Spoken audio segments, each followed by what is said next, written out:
Welcome to This Explainer. Today, we're going to completely reframe how you look at the ancient world. Forget the idea of dusty ruins and disconnected, isolated empires. I want you to imagine it more like a high-stakes geopolitical thriller. We're talking about a world driven by the absolute desperate pursuit of one single resource. This is a story of corporate monopolies, state-sponsored secrecy, and this massive maritime supply chain that literally spanned continents. So let's jump right in. To really grasp what's going on in this era, you've got to understand the material that defined it. Bronze was, for all intents and purposes, the oil of the ancient world. It's an alloy made from copper and tin, and without it, you had nothing. If you wanted to forge tools that actually held a sharp edge, if you needed to build chariots, equip your armies, or expand an empire, you absolutely needed bronze. It's that simple. No bronze meant no military hardware, and no hardware meant no power. But here's where we hit this central mystery of the Bronze Age. See, copper was actually pretty easy to find. It was all over places like Cyprus. In fact, the word Cyprus itself comes from the ancient word for copper. But tin? Tin was incredibly scarce. It was the missing puzzle piece. Figuring out how to get enough of it to sustain a major, growing civilization meant someone had to build a logistics network unlike anything humanity had ever seen before. That brings us to Section 1, the Bronze Age metal crisis. Geographically speaking, the ancient Mediterranean empires had a massive problem on their hands. Sure, there were a few tiny tin deposits in places like Anatolia or Sardinia, but the big ones, the industrial-scale deposits, those were located way, way outside the Mediterranean basin. We're talking about the Iberian Peninsula, Brittany in modern France, and all the way up north in Cornwall, Britain. So the ultimate leverage of the ancient world pointed west, and then far north. The stage was perfectly set for a daring civilization to step up and bridge that massive gap. Let's look at how they did it in Section 2, the first maritime network. Enter the Phoenicians. And listen, these guys weren't just your average coastal traders. They had a monumental technological edge. They were building keel-hold, truly ocean-going ships. They used mortise and tenon joinery, which basically means they locked the wooden planks together like giant interlocking puzzle pieces. That made the hulls incredibly strong against rough ocean waves. Oh, and arguably their biggest advantage, they figured out celestial navigation. They were using Polaris, the North Star, to navigate. This meant they didn't have to just hug the coastline. They could cross open water, stay on schedule, and make a fortune doing it. And you really have to wrap your head around the sheer scale of this operation. 100 tons. That's the documented cargo capacity of these heavy Phoenician merchant vessels. Just to put that into perspective for a second, Europe wouldn't see ships of that massive size again until the 15th century. They were moving raw materials on a truly industrial scale.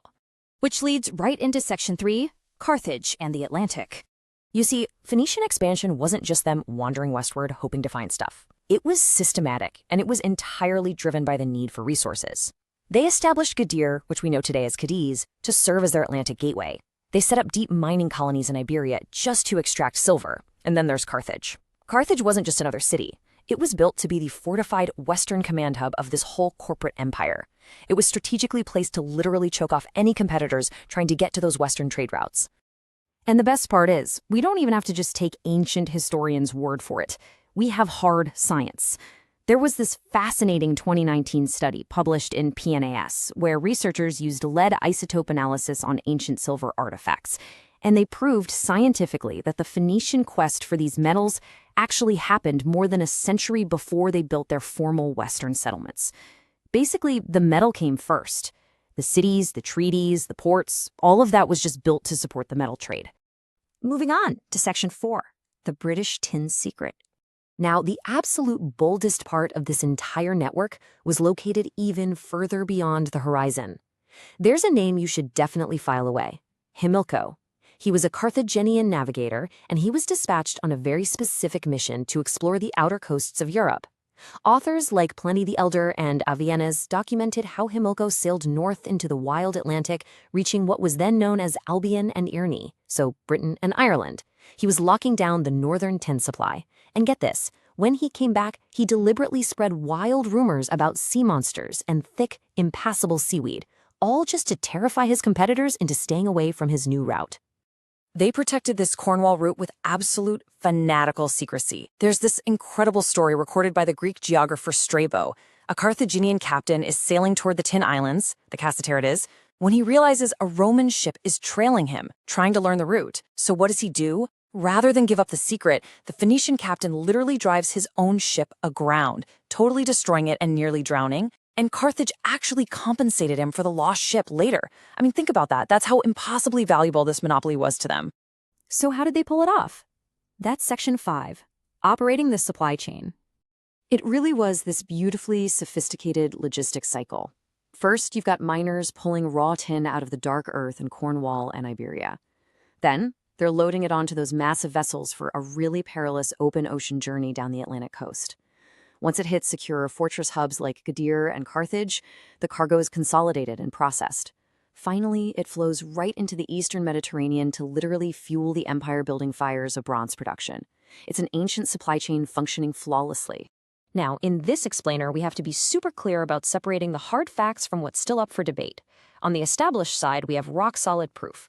Classical texts from guys like Herodotus and Strabo, actual shipwrecks, and that modern isotopic data we talked about.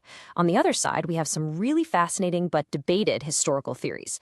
Like, back in the 18th century, linguists thought they noticed similarities between the Phoenician language and an old Roman play and early Irish Celtic. And while it makes total logical sense that generations of trade would cause some deep cultural blending, the exact extent of those linguistic ties is something scholars are still arguing about today.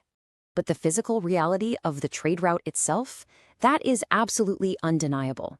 If you want a smoking gun, look no further than the Bajo de la Campana shipwreck off the coast of Spain, right around 600 BCE.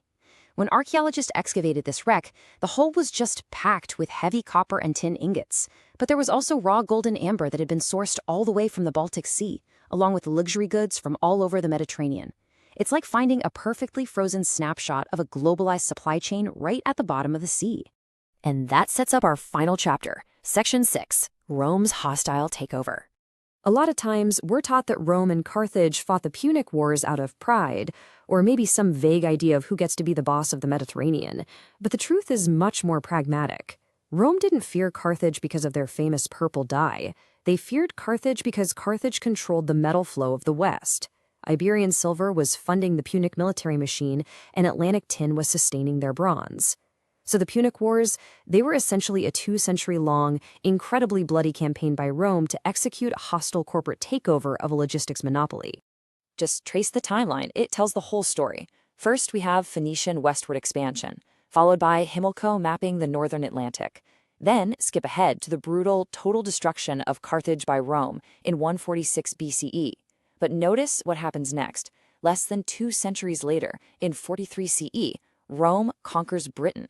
Do you see the pattern? Rome was systematically moving its way right up the Phoenician network. Which brings us to a pretty profound realization. When Julius Caesar invaded Britain and when Emperor Claudius finally conquered it, they weren't just wandering into the mist looking for glory. They were literally following a very, very old Phoenician map. Rome didn't just win some random territory, they seized the ultimate crown jewel of the supply chain that the Phoenicians had painstakingly built and protected for centuries. They took the British tin mines. And, well, history is written by the victors, right? Once Rome cleared the sea and completely seized those trade routes, they did exactly what empires always do. They rewrote the narrative. They totally marginalized the original architects of this global network. In later Roman records, the Phoenicians are basically reduced to just being coastal peddlers or treacherous enemies. The Romans effectively erased the sheer magnitude of what Carthage and the Phoenicians had actually achieved on the ocean. So, what is the big takeaway from all of this? I want you to leave this explainer remembering this. Long before Rome ruled the seas, Phoenician sailors and merchants from the coast of ancient Lebanon had already connected the Mediterranean to the Atlantic world through one of history's earliest large-scale maritime trade networks. They mapped the unknown, they braved the open ocean, and they fueled the entire Bronze Age. Which leaves us with one final, really provocative question to think about. We tend to view the classical world almost entirely through a Roman lens. But if the very foundation of Rome's economic and military power in the West was actually built on top of a stolen Phoenician supply chain, what other ancient history was completely rewritten by the victors? Think about that the next time you look at a map of the ancient world. Keep learning, keep questioning, and we'll see you in the next explainer.